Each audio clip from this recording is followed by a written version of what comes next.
Good evening, everyone. Welcome to our September Town Council meeting.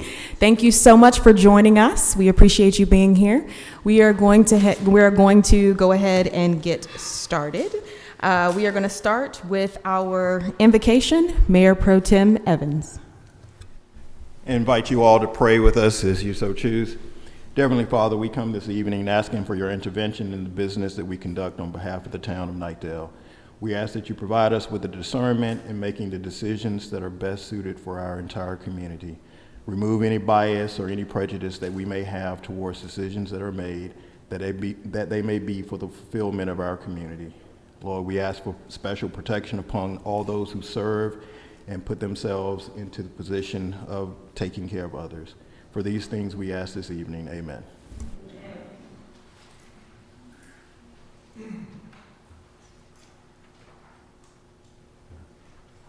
All right. Tonight, we are pleased to highlight the Knightdale High School Student Council. Student Council at Knightdale High School is the voice of the student body. They work to build school spirit, to strengthen leadership, and to create a positive culture through service, events, and advocacy. By planning activities representing student concerns and supporting the community, the Student Council strives to make Knightdale High the best place it can be for the students. So tonight, we welcome Alexandra, a sophomore at Knightdale High School and an active general body member of the Student Council. Alexandra was nominated to join us this evening to represent the Student Council as she has demonstrated strong leadership skills and is working her way towards a future Student Council leadership position. So please join me in welcoming Alexandra to the podium to lead us in our Pledge of Allegiance.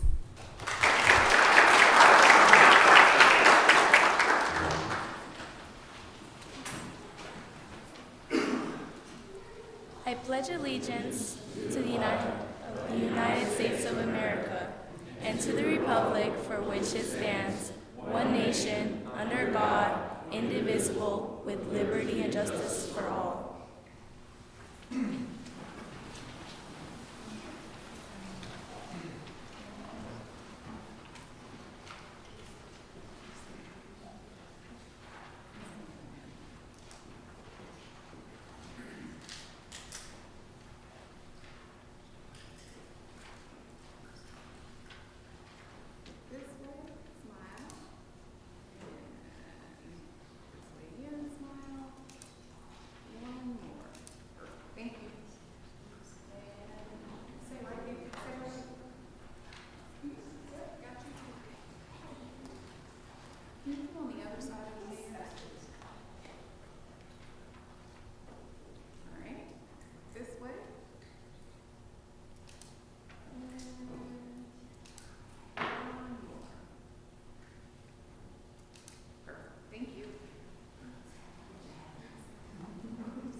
That was an excitement because we are always excited to have great future leaders here in our space, and especially when we can highlight one of our current leaders in our youth. So we really appreciate that moment to be able to do that and proud of what she's doing.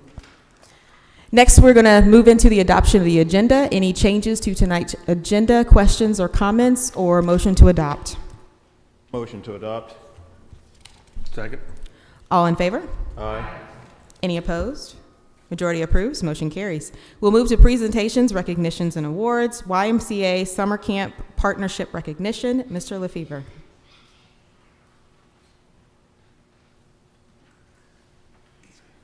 Mayor Day, Council, thank you for having me tonight.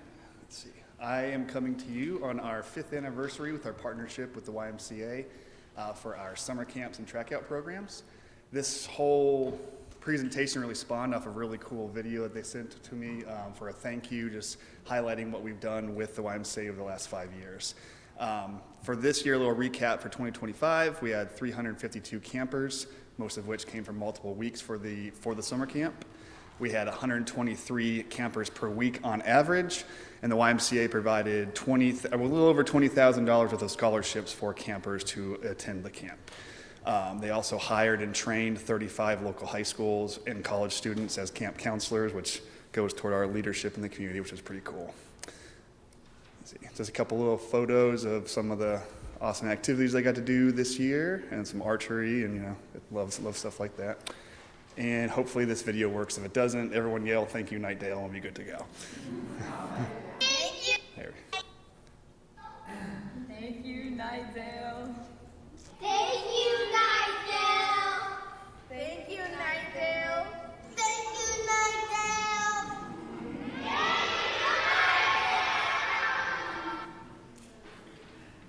There you go. Thank you, thank you.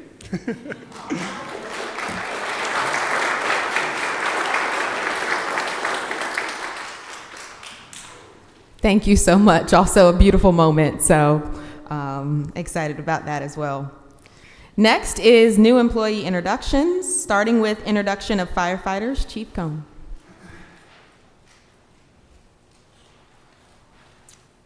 Good evening, Mayor, Council.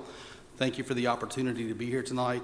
I will go ahead and let you know that the 11 new firefighters that we have been rehearsing Thank You, Knightdale since about lunchtime today, so I do hope that it represents very well. But no, really, I am here to say thank you to Knightdale and to the council, to the manager's office, and to the hard work of my fellow department directors and human resources for our next Recruit Academy, Knightdale Recruit Academy number 5. So in the 6 years I've been the fire chief here, this is our 5th organized class of new recruits to bring into the ranks of the Knightdale Fire Department. And that is just, again, a testament to the commitment that the town council and the manager's office have to keeping Knightdale safe as one of our strategic priorities, and to grow the fire service in Knightdale to meet the growing demands of this community that we have. So from the fire chief, thank you very much for all of the investment that you've made in this organization over my 6 years, and to the 2 days that these new employees have now been with the town. So without further ado, Academy number 5 can come on in, and I'll give you a brief overview of those individuals.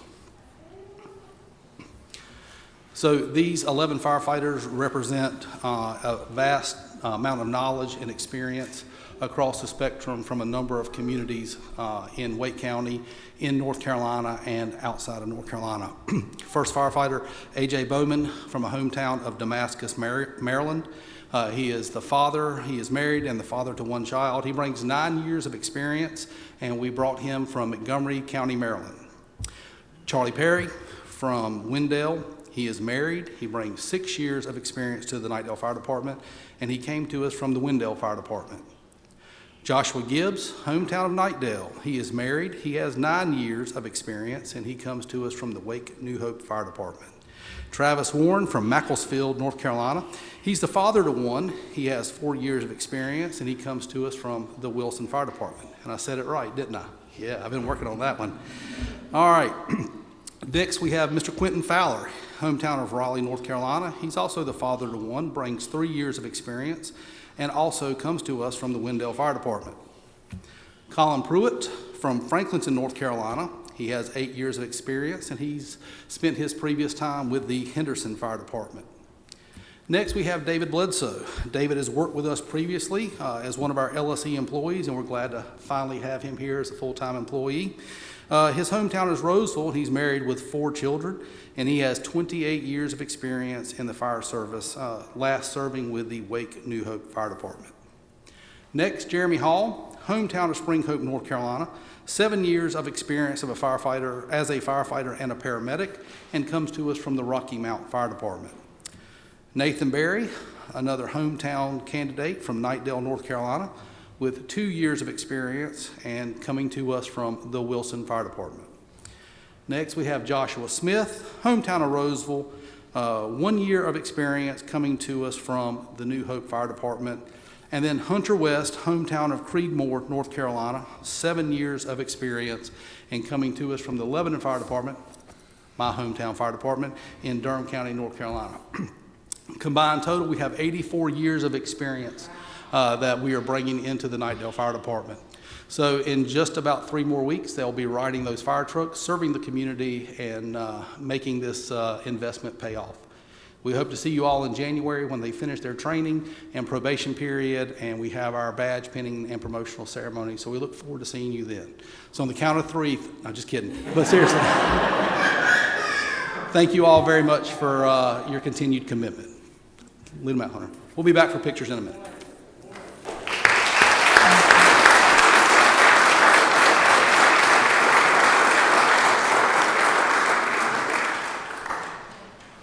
Thank you so much, Chief. And 84 years of experience bringing that to the town of Knightdale.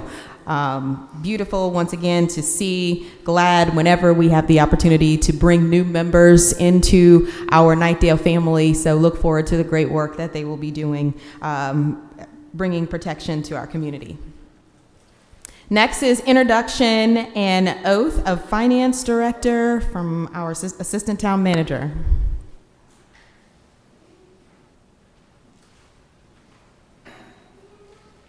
Evening, Mayor and Council. I'm so excited to be standing before you to introduce you to your new finance officer. As you know, in North Carolina, this is a required position. It's required by General Statute 159, and so the town cannot operate without a finance officer. And so after my introduction of her, I'm actually to come down, Mayor, and swear her in. And so I'll present to you Miss Jessica Murphy Rim. She is our new finance director. Jessica has 11 years of experience. She comes to us from the town of Apex, where she previously served as their assistant finance director, as well as the interim finance director. Prior to that, Jessica worked for the town of Cary, where she served as their financial reporting manager. And prior to her experience with the town of Cary, she served as an audit manager. So she brings 11 years of public service and more. And so we're extremely excited to have her on board. Jessica holds a bachelor's degree in accounting from North Carolina State University, which she's very proud of. She holds a master's degree in accounting. She is a certified local government finance officer. She is a certified public accountant. Jessica serves as the president of the Black Caucus for the North Carolina Government Finance Officers Association. She's a member of the Symposium Planning Committee for the North Carolina Association of CPAs. She's also a member of the North Carolina Department of Revenue Change and Control Board, as well as the North Carolina Vehicle Tax System Budget Committee. But I think the thing that she would hold most high is that she is the wife of Warren and the mother of Huey. And then the other thing, the last thing I'll say, and I'll turn it over to you, Mayor, is from what we've been able to obtain, she is the first African-American to hold this position. And so we're extremely excited for that. And so with that, I'll turn it to you, Mayor.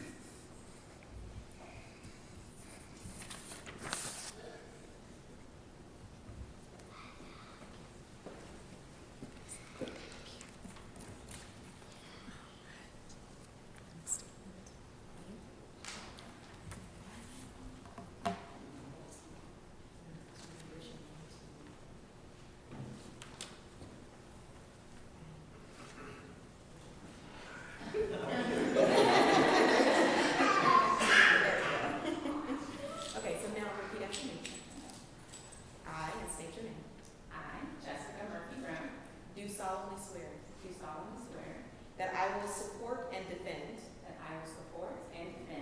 the Constitution and laws of the United States and the Constitution and laws of North Carolina, and that I will faithfully discharge the duties of my office as finance director. So help me God.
It is such an honor. So glad that you chose Knightdale. Jessica, we're so glad to have you. Not only is she a graduate of NC State, but she has one of the most beautiful names. So I know she's going to be amazing here. But no, with your experience and everything that you bring and your perspective, we're just glad that you chose to be here. And we know that you're going to do amazing work here in Knightdale. So thank you for choosing us. Yes. Very proud. Yes, yes.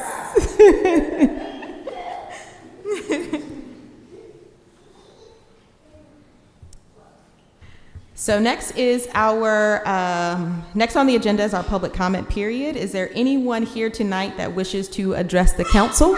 If so, you may come forward at this time.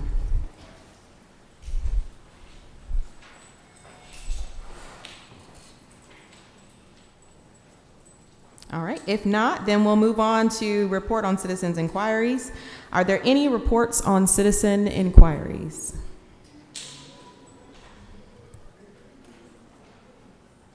I did have a couple people reach out, but I've already passed it along to the town manager, questioning speeds on Main Street. So. All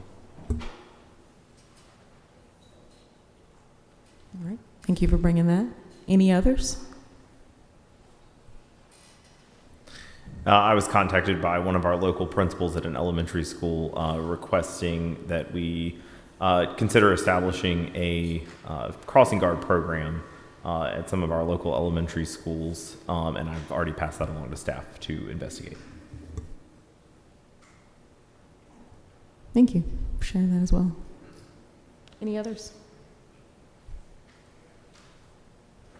All right, if not, we'll move to the consent agenda. Any questions or comments about the consent agenda? If not, motion to adopt. I have one silly question. We only have one budget analyst, I guess. When the question was about, yes, I'm getting a yes from the back, so yes, okay. All right. Motion to adopt. Second. All in favor? Aye. Any opposed?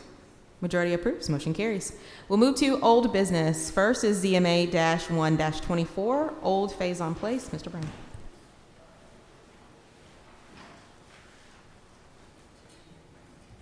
Good evening, Mayor, members of the council. I have 3 items coming back under old business tonight. The first being ZMA 124 for Old Faison Place. What I'll do tonight is just give you a quick update on the project, a refresher on the profile of it, and then go through some substantial changes since the last time you saw the joint public hearing, and then kind of go through the comprehensive plan consistency and with some of the voluntary conditions that the applicants have offered, and then make staff's recommendation. Happy to answer any questions at the end as well. Just a refresher, Old Faison Place is proposed 117 units along Old Faison Road. The applicant is Rivers & Associates and Isabel Maddox. It's approximately 21 acres with a net density of about 5.7 units per acre. This is the end of our project timeline, so this has previously gone through the entire project development, including neighborhood meetings, a joint public hearing, LORB recommendation, and it's back to the town council for a final decision. We did hold the joint public hearing back in March. Just to give you kind of a refresher on that. We had some comments on the uses, housing types, lot widths and layouts, the roadway designs, impacts to adjacent properties, open spaces, the comprehensive plan, and UDO flexibility items. And LORB did hold a meeting on June 9th, 2025, and had a discussion around roadway and pedestrian improvements as well as associated connectivity. Some notable changes since that time. These are mostly incorporated into the applicant's conditions. So if you look at the master plan and don't see much change, a lot of these were kind of written into voluntary conditions. The first has to do with open space and just better defining the improvements and also removing the dedication of the open space as a public park. Old Faison Road, they have better defined what the roadway and pedestrian improvements are between the 2 proposed access points and have several conditions there that are kind of dependent on being able to acquire right-of-way.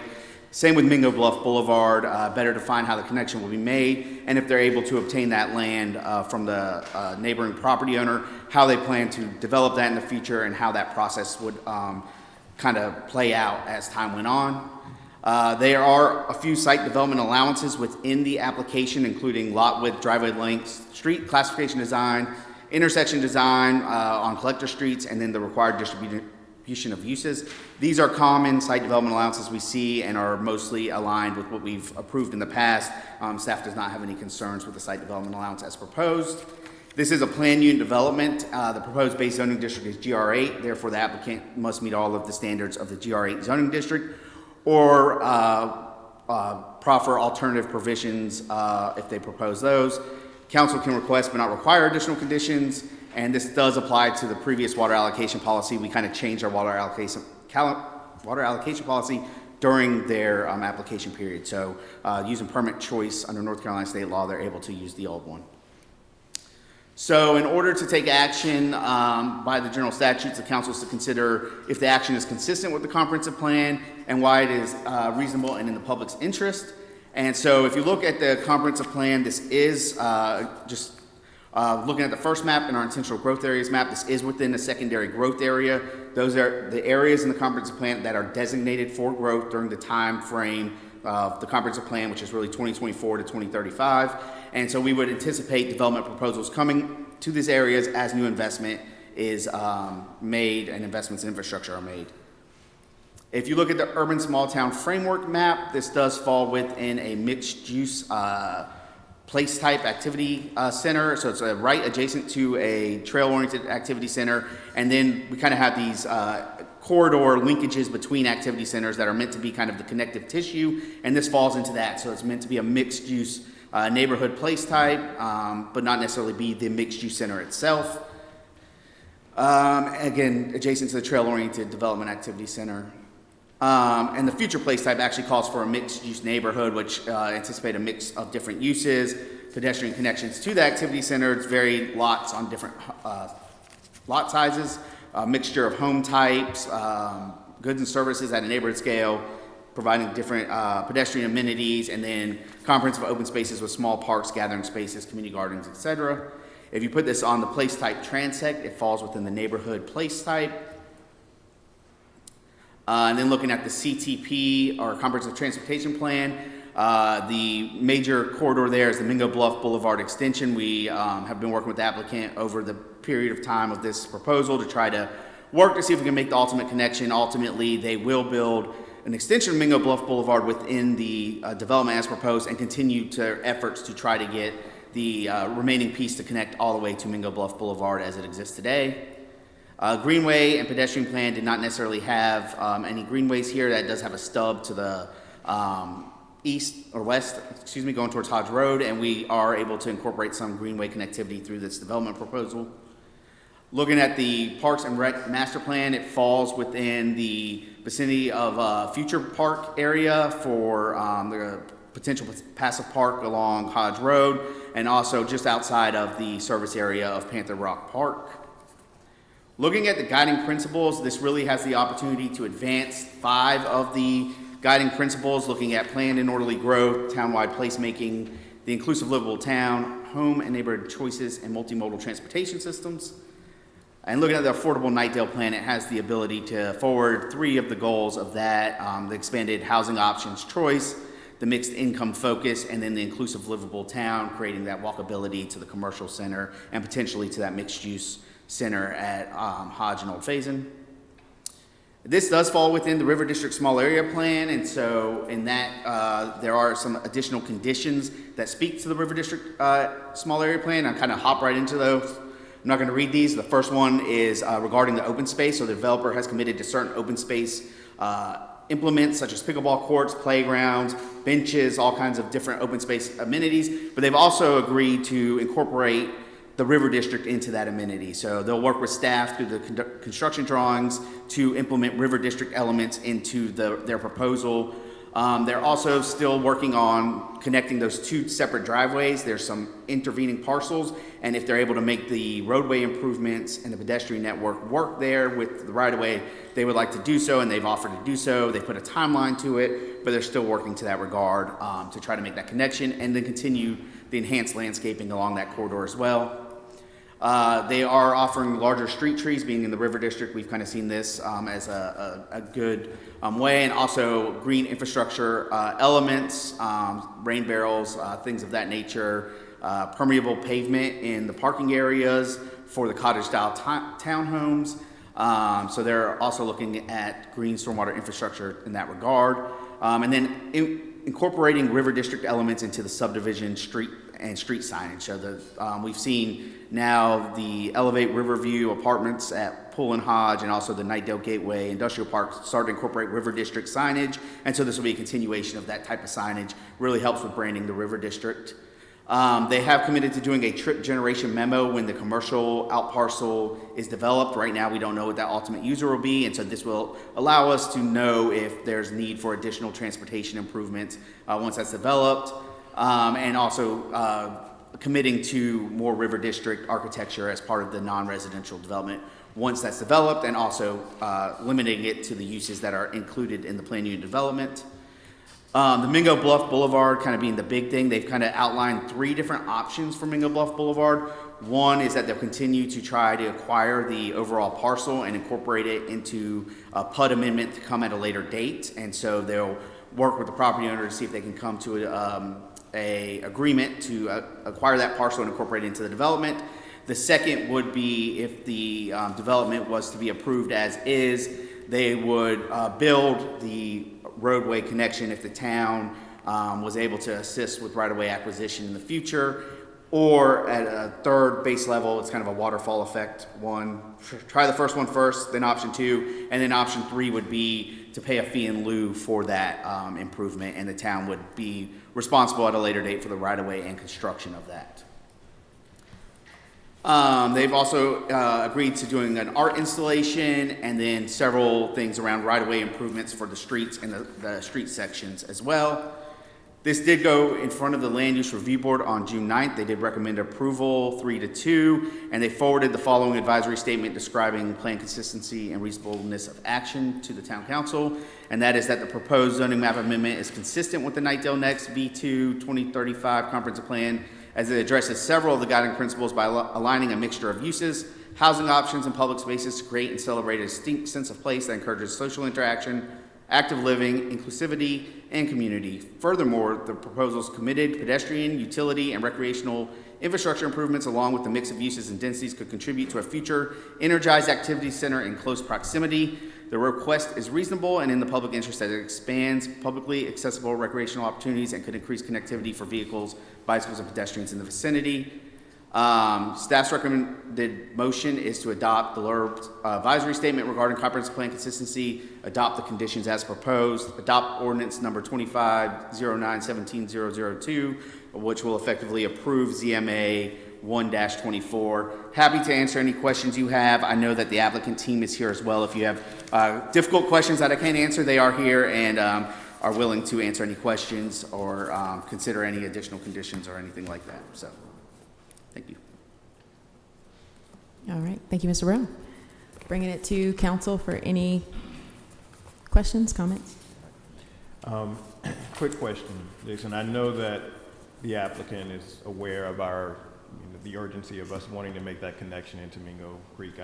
I'm looking at the memorandum from the attorneys in regards to those negotiations. How do we memorialize that this negotiation continues to not, go beneath sort of, I guess, the minimum efforts that are being placed, or the efforts that are being placed currently, if we were to move this forward?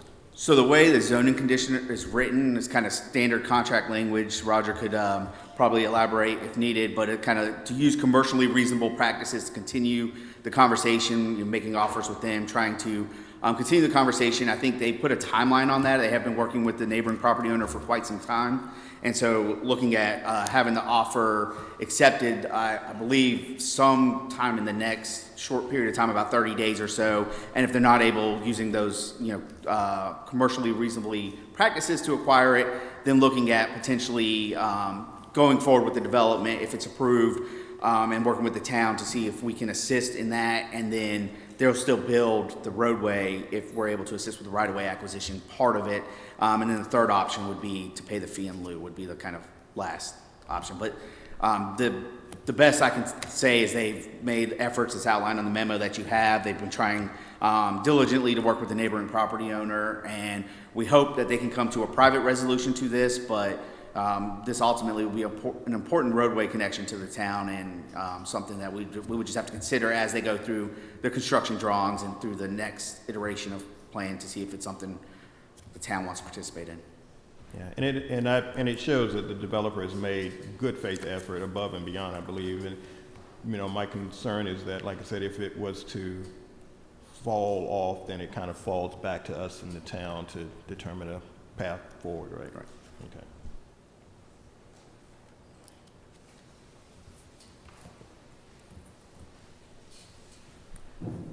So I'll go ahead and ask my question as far as whether a greenway connection would fit within the current right-of-way. And I will also say I think they have done a good job of putting forward good faith effort. I'm disappointed in the other side of the negotiation, but thank you. So it's a good question on the greenway connectivity. We would have to work most likely with the Mingo Creek HOA to make any greenway connectivity. There's still an intervening parcel between this parcel and the roadway, so Mingo Bluff Boulevard would not be where the greenway could be connected. We'd have to look at if it was possible to go through the Mingo Creek HOA if they were to make greenway connectivity. Don't know what's on the other side to receive it, so we'd have to evaluate that further as staff through a CD level, but not something that is contemplated in the current iteration of the plan. So I hear a lot of ifs in this. There's a lot of sort of contingencies. I would love to consider putting this decision off a month to see if we can tighten some of that up. That's just my thought. Any other discussion on that? So I think with the exception of the greenway piece, I don't know that we would be any closer based upon what I'm reading from the negotiations with the developer and the landowner in reaching a decision in 30 days versus what we have in the past time that has elapsed. I'm not necessarily of the mindset that we table it for 30 days for that continued negotiation. I think that the greenway piece may be another part that, you may feel strongly about, but I also believe that staff, we've entrusted with them in the past to make those connections where possible as development is going along. But, if you're open for a motion, then we can discuss it in the motion.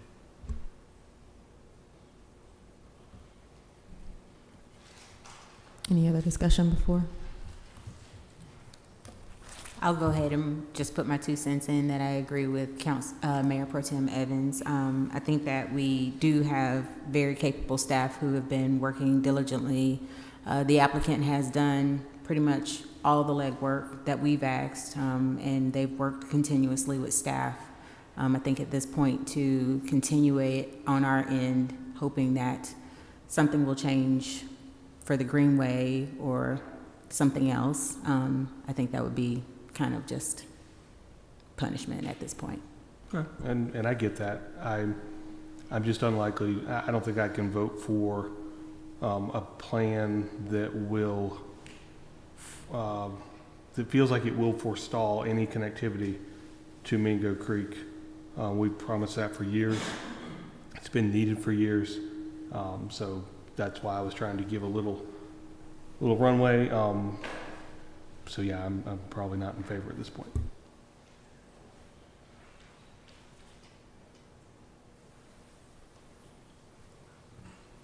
Any other discussion, questions, or comments? If not, I will make a motion once Jason fast forwards this. All right. I'm going to motion to adopt the LURB recommended advisory statement regarding the wait a minute. Where are we going, Jason? What are you doing to me? What? Motion to adopt the LURB recommended advisory statement regarding the comprehensive plan consistency, adopt conditions as proposed, adopt ordinance 25-917-002, and approve ZMA 1-24. Second. All in favor? Aye. Any opposed? No. Majority approves. Motion carries. We'll move to ZMA-4-23. Tara Vita. Good evening once again, Mayor and Council. The next item I have before you is EMA 423. This is Terra Vita. Very similar process, so I kind of run through a very similar presentation. So this is approximately 61 acres located along Buffalo Road, future Old Knight Road extension, as well as several roadways within our ETJ. The proposal is for 234 units on, again, 61 acres, approximately 4 units an acre, 3.86. This is the final step in the project timeline. They have gone through all of the pre-submittal requirements, joint public hearing, neighborhood meeting, and also received a LURB recommendation. Again, the joint public hearing was held in March.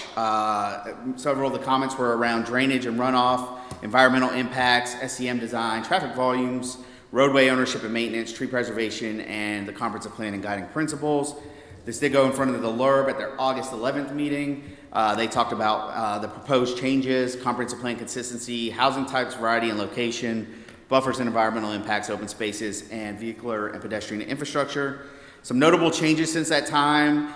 There's better defined improvements along Bobbitt Drive and Quiet Oaks Road. Buffalo Road, the applicant has offered a fee in lieu for future infrastructure improvements to make pedestrian connectivity a reality where right-of-way acquisition is likely not possible. Privacy fencing along the adjacent neighbors in the Horton Mill neighborhood. One-time payment into the Affordable Housing Trust Fund. Stormwater control measures, increased standards for certain facilities, especially to the south where that roadway connection is going to be made into Horton Mill. Additional canopy trees within the open spaces, including the Central Park open space. Private trails, EV charging stations in certain parking areas. They do have several site development allowances requested as well, including lot widths, driveway lengths, setbacks, clearing and mass grading, street classification design, and the required distribution of uses. Again, these are in line mostly with what we've seen for other site development allowances. This is a planned unit development rezoning, again, a GR8 based zoning district, meaning they have to meet all of the GR8 zoning district requirements or propose alternatives. Council can request but not require additional conditions, and the applicant has offered several zoning conditions on this one as well. Digging into the comprehensive plan again, this is a required action to speak of consistency and reasonableness of action. And just kind of a reminder, our comprehensive plan does have a playbook approach written into it, but it essentially says that changes under the playbook approach should be evaluated against the community's vision statement, which is that Knightdale is a connected and inclusive urban small town with unique gathering places that foster a sense of community, against the guiding principles and the intentional growth areas map to determine if they're in the best long-term interest of the town. If you look at the intentional growth map, this isn't a growth reserved area. These are unserved or underserved areas as far as infrastructure. They were deemed growth reserve as areas to grow in outside the horizon year of the comprehensive plan, which is 2035.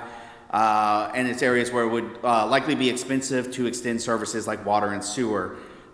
Looking at the playbook approach of the intentional growth areas map, it gives some specific guidance of when it might be appropriate to employ the playbook approach, and that's when significant infrastructure and service commitments are made by the private developer, and that any reclassification of the growth reserve area should be contingent upon the proximity or presence of infrastructure. As y'all are aware, the Weldon subdivision just to the south of here has pretty much extended Old Knight Road to the property line here, as well as the water and sewer infrastructure. So that last item, certainly the water and sewer has become in the proximity or presence of this development proposal. Looking at the urban small town framework map, there's not much guidance given there. There's a neighborhood center at the intersection of Horton Road and Old Knight Road. Haywood Glen left a parcel there for commercial development that's likely to be developed into a daycare, and then Weldon also has a commercial out parcel as well. And the future place type here is that it's a rural living and agricultural place type that talks about large lots with high degree of separation, extremely low densities, and prioritizes preservation of farmland. So when you look at that on the place type transect, that falls on the far end of it. However, when you look at the CTP, the roadway network does call for a major extension of Old Knight Road from Buffalo Road essentially to Knightdale Boulevard. This is included in the development proposal, and if you go back to that original playbook approach of service commitments and infrastructure expansion by the developer, certainly this makes a lot of connectivity happen throughout the town. The Greenway Maps doesn't necessarily have anything through here, although the developer has committed to connecting into greenways around the property in proximity. It does fall within the service area of Knightdale Station Park, as well as Knightdale Community Park and Wake Stone Athletic Park. And when you look at the guiding principles, this really has the potential to forward 6 of the guiding principles, including environmental stewardship and sustainability, townwide placemaking, multimodal transportation systems, community facilities and service, the inclusive livable town, and then homes and neighborhood choices. If you look at the Affordable Knightdale Plan, it really has the opportunity to forward 4 of those recommendations, including that one-time commitment to the Affordable Housing Trust Fund, the expanded housing options, the mixed income focus, and then the inclusive livable town. Again, that activity center at Horton and Old Knight, this adds additional support to that and ability for people to walk to services daily. Several applicant offered conditions. One is the resurfacing of Bobbitt Drive. The next is kind of a long one, so I'm going to kind of boil it down the best I can, but this has to do with White Oaks Road. The applicant is trying their best to understand what the ultimate commitment is of the ingress and egress easement for the current residents. And so they've kind of also, like the last applicant, have this waterfall approach. So option 1 would be that they resurface the existing gravel road with a layer of crush and run gravel and a layer of asphalt. Option 2 would be they resurface it just with the gravel where it kind of is in place. And option 3 would be to pay a fee in lieu for the town to later come in and do that work. So it's option 1 first, then option 2 if that can't be realized, and then option 3 if ultimately they can't realize any improvements there. There's also several things that any option, they'll have to be at least 75,000 pounds compaction in order for fire apparatus to use it. And there's additional language about how it kind of curves at the Buffalo Road intersection if they can't go across that property, realigning it within the existing right-of-way or easement that's in place. And then several things of what could be issues that come up throughout the development proposal where they couldn't do it. So they've kind of enumerated the list of what are the things that could come up that could prevent them from doing it. And then ultimately they've offered, if the town is interested, to dedicate the right-of-way there to the town once the improvements are completed, and that will be at the town's option at that time. They're also willing to pay a fee in lieu for off-site pedestrian improvements on Buffalo Road of $31,525. They will have no private covenant or restriction on attached or detached accessory dwelling units, which helps with the Affordable Knightdale Plan.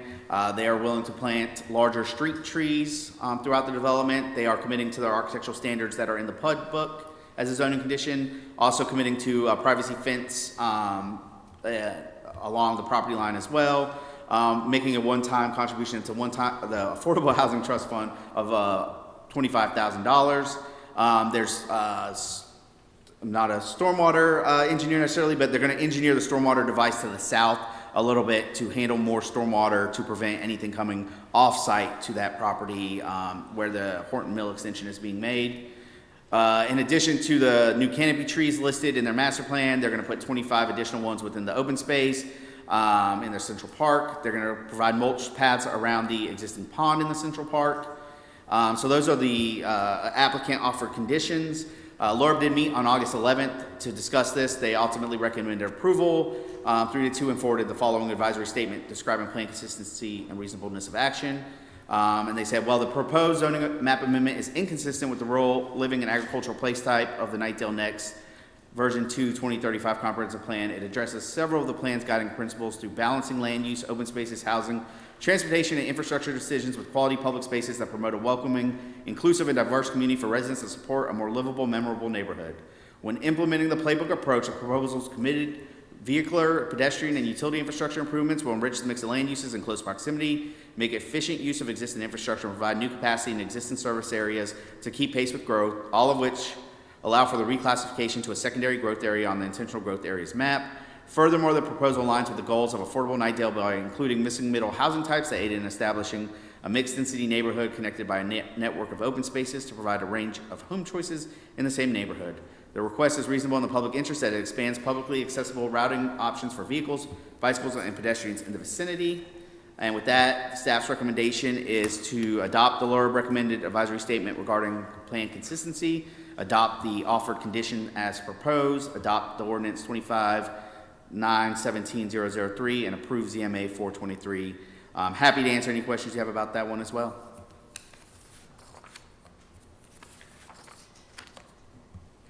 Thank you, Mr. Brown. So, Jason, let's go back. You know where I'm going. Let's go to the roadmap.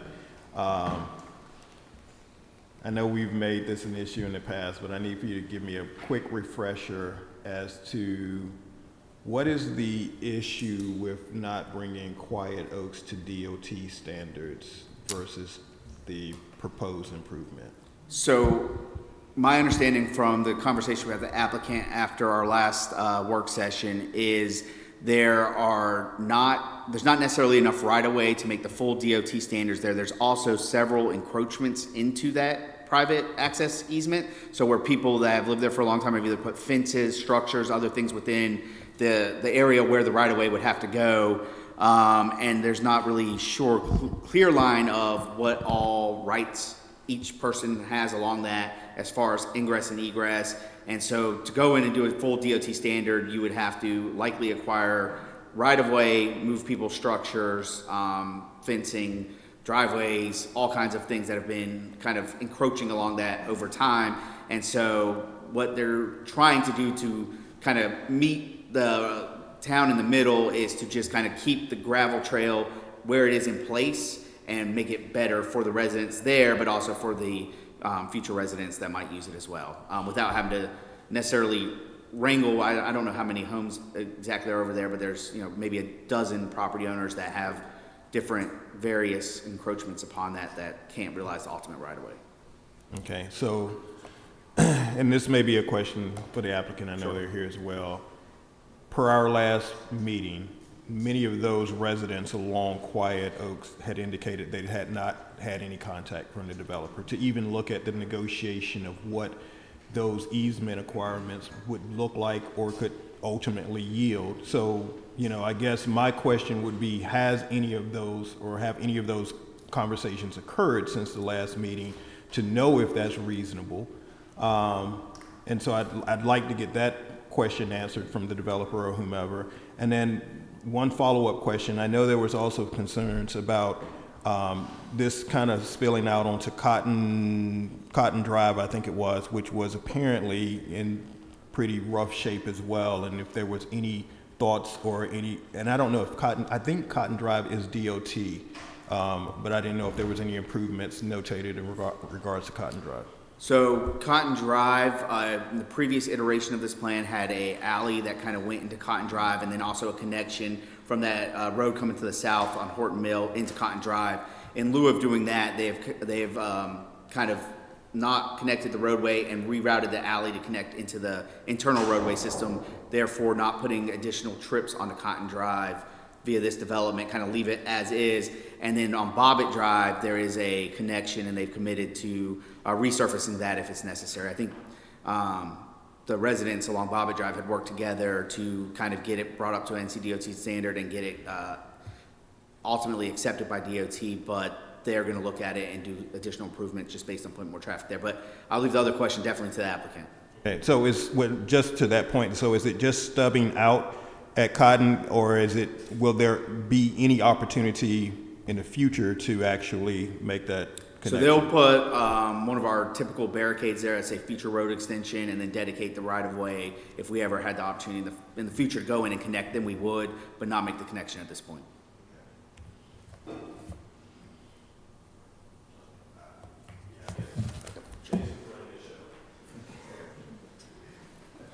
Thank you. Councilmember Evans and others just wanted to touch on Quiet Oaks, Bobbitt, and Cotton. So just on, I don't know if it won't show up on the screen, but we are stubbing to Cotton from the south. There is intervening private property to where we cannot connect to that existing public right-of-way of Cotton, but we are stubbing. And as Jason mentioned, we did remove the alley connection, which would have come kind of right in the bend of Bobbitt and Cotton. Again, we removed that. So our only access point is that public street to Bobbitt. I believe that is where the majority of the residents that were at the joint public hearing, they lived along Bobbitt, not Quiet Oaks. And so Bobbitt, as Jason mentioned, it has been accepted by NCDOT, but we are also committing to making improvements, resurfacing that and bringing that up standards.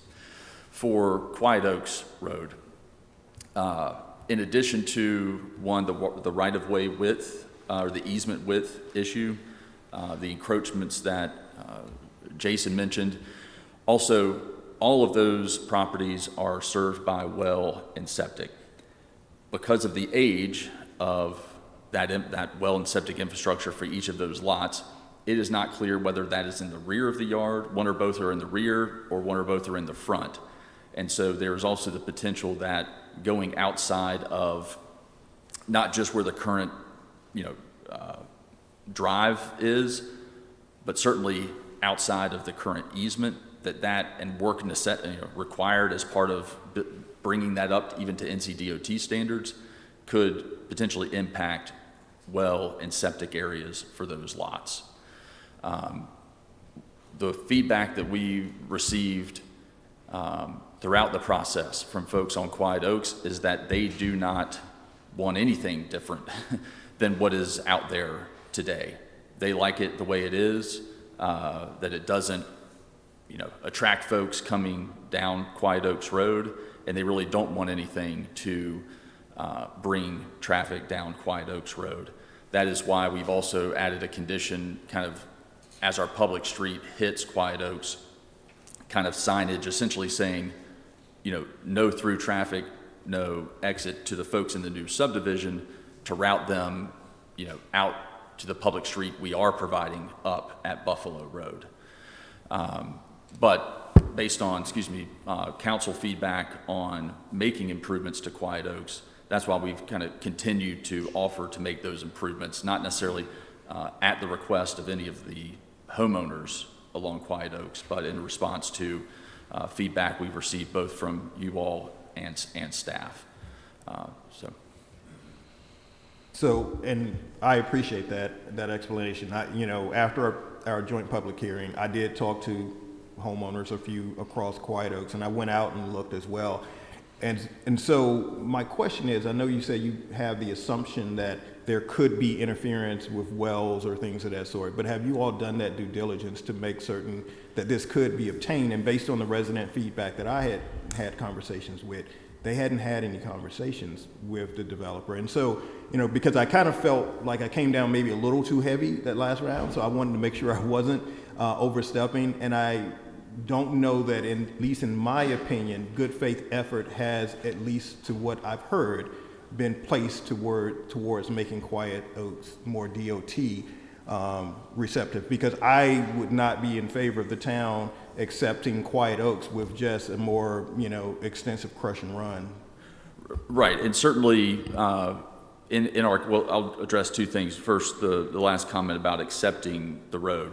So in our condition, we have just said that if the town wants the right-of-way, we would make an offer of dedication.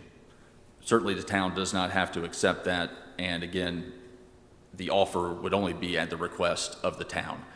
And so if the town did not want that offer, right, the road maintenance would continue to be with the developer and the neighborhood. And so that would not be an ongoing obligation of the town after that. On the good faith efforts along Quiet Oaks, the discussions by the property owners began with them 2.5, 3 years ago, even dating back to the prior proposal. What I've conveyed to you is the feedback that we've received. If there is a desire for some additional conversations with folks along Quiet Oaks, again, we are willing to do that, to demonstrate that good faith effort from a kind of inspection, understanding what's out there. We have certainly been up and down Quiet Oaks, understand the physical improvements that we can see, right, just by going up and down where they are located within that easement. And there are a number of those kind of physical vertical improvements, and also a number of, structural additions to homes have come out towards the road that, right, the 18 feet wide, gravel drive where it exists today, I think the perception has been out there that, right, they can come towards that road, not really understanding that on either side of that 18 foot, there's probably another 15 feet or so of easement area before their property begins. And so once you build that section out to DOT standards, you are substantially closer to their homes than the road is today. But Councilmember Evans, we want to give you the confidence that we've made a good faith effort there. We feel like we have. We feel like we've been responsive, but again, we want to satisfy you on that point. I appreciate it, and I know you had just come into this, I believe, right before the last joint public hearing, right? So as you know, this has been before us a number of times. Yeah. This Quiet Oaks and any of our connection points to major thoroughfares is a priority of this council, and so that's why I made it a point to have a few conversations with some residents. I wasn't getting the same feedback, and I think you guys maybe made an assessment based on visual determinations of structures and things, but yeah, that one still plagues me. And last question, and I'll turn it over to the other council members. So for the connection on Cotton Drive, that's a private parcel that's between where you're stubbing out and Cotton Drive, right? So if there was an opportunity to connect to that in the future, I would feel more comfortable if you all had access to that, to where we wouldn't then have to go through the negotiation with a private landowner or condemnation in order to make that connection, if that were to be a possibility moving forward. So just to answer your question, yes, there is a gap there. I think if you see property number 44 is labeled there, that road, has an odd, kind of goes off to the side, and so that lot, there's intervening private property there. Also, my understanding is that segment of the roadway system is not, has not been accepted by NCDOT for maintenance. I believe it's just that segment of Bobbitt, because Cotton is at a different level of improvement than Bobbitt is. And so, what was, if you could repeat kind of your second part of that. No, I was just concerned that, per my understanding, Cotton was a DOT certified road. And so if we were to make that connection in the future, because you all are just stubbing out and basically leaving it for a future connection point, I wouldn't want us to have to go through the negotiation with that private landowner to make that connection in time, if there was the opportunity to do so in the future. Right. I understand that, and I think, let's set Cotton aside, right? We have one access to the south at Horton Mill, another access to the south where we're connecting down to Old Knight. Certainly that extending that road up to Buffalo Road, Bobbitt out as well, and then Quiet Oaks, again, not necessarily promoting traffic to that way, but there is that viable connection. So in terms of connectivity, I think we certainly have that. My sense is of any future connection to Cotton would come as a result of kind of a larger scale, right, redevelopment of a number of those parcels. I think that's the only thing that would prompt that connection.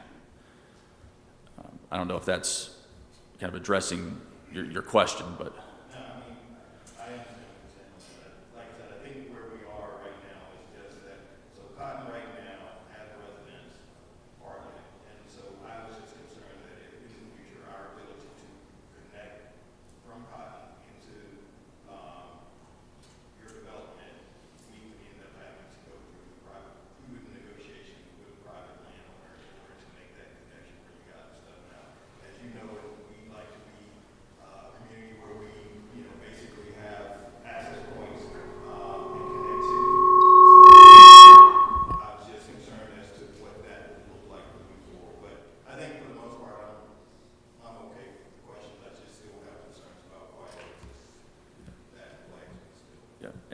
And to reiterate our position, we are willing to continue to demonstrate that good faith effort to you. If the council is willing to provide us that time, we will go out and re-engage in any contact information that you have of folks that we could engage with directly, instead of there's a, showing up on doorsteps, is not always appreciated. So if there is some contact information that we could utilize, we would appreciate that as well. Thank you. Thank you. Any other questions or comments?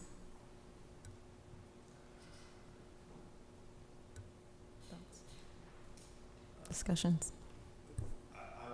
Offer this as a thought, respectful to the developer, and, asking if we would afford more time. I think we've been, 2-3 years into this now or longer. I'm not as comfortable with approving and affording that time to basically now come back and take into consideration the comments that we've made over and over and over again, specifically regarding our concerns on Quiet Oaks. And so for me, I'm not as in favor now. I would be more in favor of tabling this and affording them 30 days or whatever that time frame is to put forth good faith effort, but I'm just not at a point where I feel like additional time through an approval is going to solve anything, considering how far this project has come along. My comment. I'll add my comments as well. I agree with Mayor Pro Tem Evans. I honestly think we've been doing this for a while. This has come to us several times, and what we see in this one versus the last one is that they made an effort. A lot of effort has been put forth, and what we've not seen with this one is, many times as we've said it, is the good faith has not been there.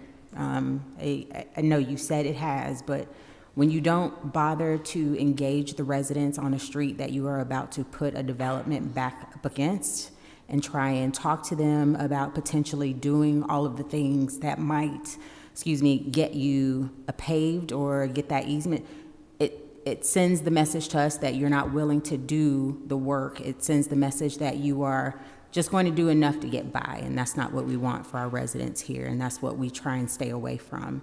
And I am also not in favor of this at this point in time. I would be okay with giving 30 days, but also agree with Mayor Pro Tem Evans. I don't know what good it's going to do you.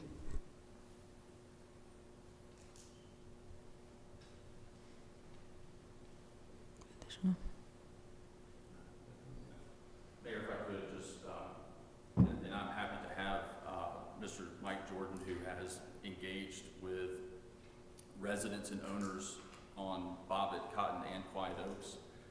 I think it has been recognized. We have made significant changes, and again, we would appreciate, even though it's been in here for a while, 30 days to demonstrate. Thank you for your comments. If there's any direct questions, then we'll ask those direct questions.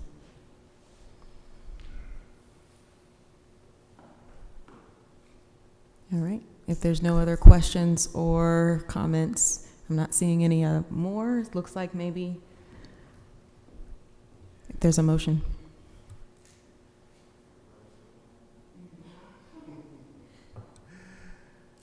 All right, so here's my thing.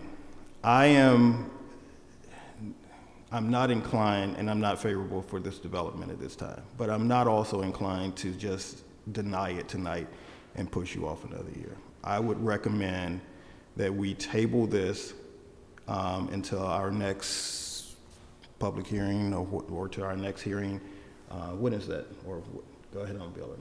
You're fine. So we don't usually get in these waters. You got three options before you. You could approve it, you could deny it, or you could table it to a specific date. If you table it to a specific date, likely would be within the next 30 or 60 days, whatever that council meeting date would be. So my recommendation would be, if you want to table it for 30 days, table it until the October regular council meeting. If you want to table it for 60 days, table it till the November regular council meeting. There we go. So I recommend that we, or motion that we table this matter until the November 2025 council meeting for further consideration. Second. All in favor? Aye. Aye. Any opposed? Majority approves, motion carries.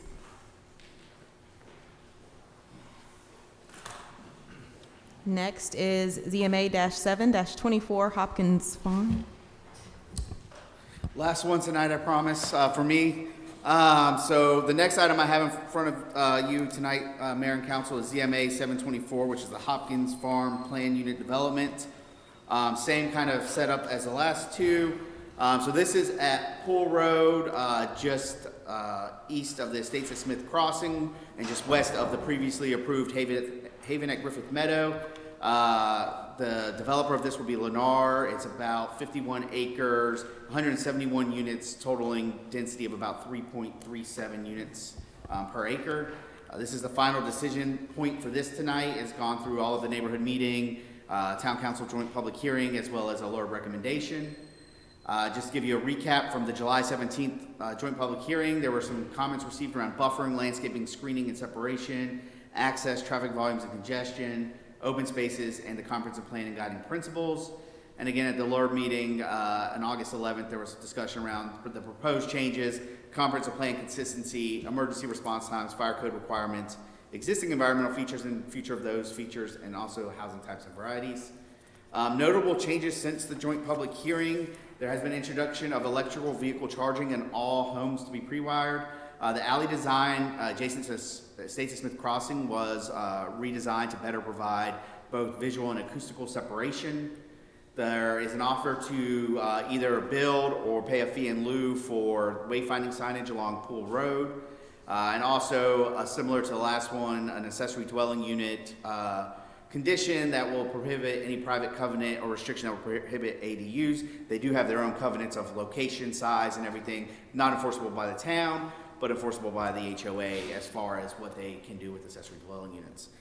There are also several site development allowances with this as well, including lot width, driveway lengths, setbacks, lot location, lot landscaping, clearing and mass grading, street classification design, the required distributed uses, as well as the intersection design along collector streets. This is a plan unit development rezoning, again, a GR8 basic zoning district, meaning they have to meet the requirements of the GR8 zoning district, or request alternative provisions. Council can request but not require additional conditions, but the applicant has offered several conditions to this as well. Looking at the comprehensive plan, again, the council is required prior to adopting or rejecting any zoning map amendment to consider consistency with the comprehensive plan as well as the reasonableness of their action. This again employs the playbook approach, and so again, I'll just refresh your memory. The playbook approach, whenever you're considering changes to that, you're really looking at the vision statement, the guiding principle, and the intentional growth areas map.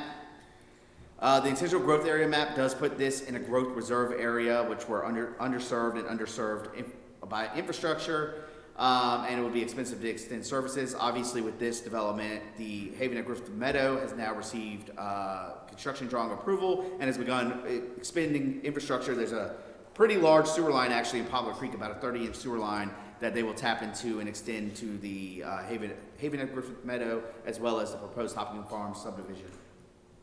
In the urban small town framework map, it does not give much guidance to this area, just that it's adjacent, or it is a conservation neighborhood future place type, and this is a conservation neighborhood future place type, which is to cluster development to preserve and protect certain environmental features, water bodies, view sheds, and minimizes infrastructure investments, and maximizes large, meaningful, and continuous areas for permanent open space.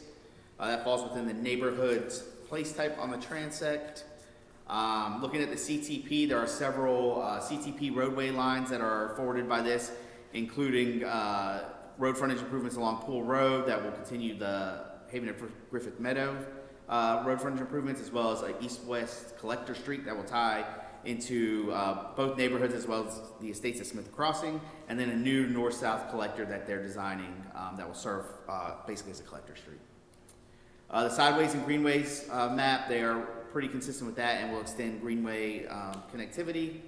And looking at the parks and greenway map, they are outside the vicinity of any of our park facilities, but within 2 miles of the future Lake Myra Park that will be a county park facility. Looking at the guiding principles, this has the ability to forward 5 of the guiding principles, including environmental stewardship and sustainability, multimodal transportation systems, townwide placemaking, the inclusive livable town, and home and neighborhood choices. Looking at Affordable Knightdale, it can forward 3 of the recommendations there, the expanded housing options, mixed income focus, as well as the inclusive livable town. The app plans offer several conditions, including that construction traffic will not utilize Graythorne Place as a means of access during construction, which at a staff level we can really appreciate when those calls come in. The site would have at least one bioretention cell as a method of green stormwater infrastructure. It will have a pollinator garden with educational signage, enhanced roadside landscaping and hardscaping, neighborhood gateway signage at the neighborhood entrance. They are proposing a type B buffer all the way around the project's perimeter, providing a minimum of 100 guest parking spaces, including on and off street parking, making sure the architectural design guidelines in the PUD book are a condition. Alley number 6, again, they're kind of trying to get visual and acoustical privacy for the neighbors, and then that all homes will be pre-wired for EV charging. Prior to phase 2 of their development, they will install a wayfinding sign or make a payment of $40,000 to the town to do that.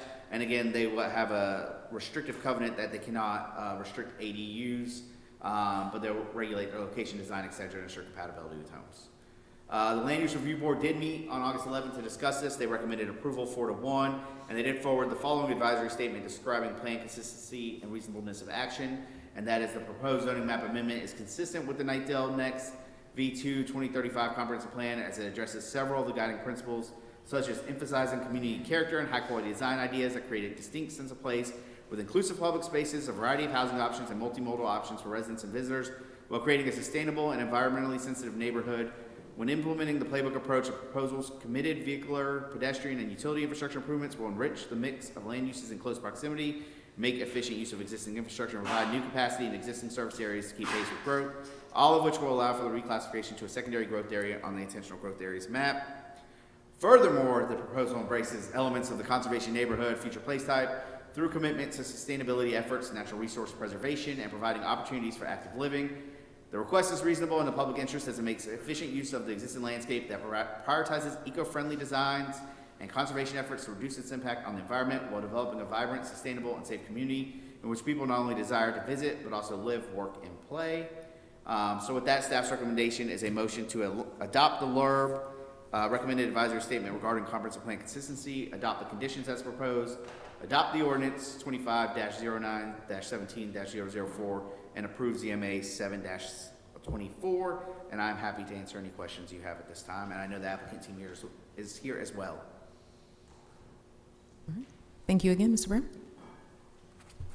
Bringing it to council. Questions, comments?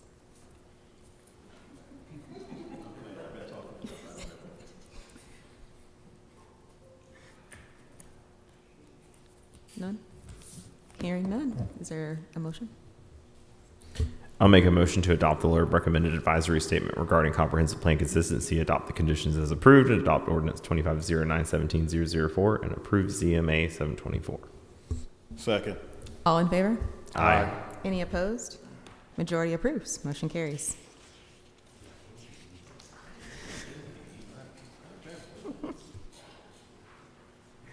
That concludes our old business. We have no new business this evening, so we're moving to advisory board and committee reports. This is an opportunity for council members to share any updates from any recent advisory board meetings or committees. Does anyone have any updates to share?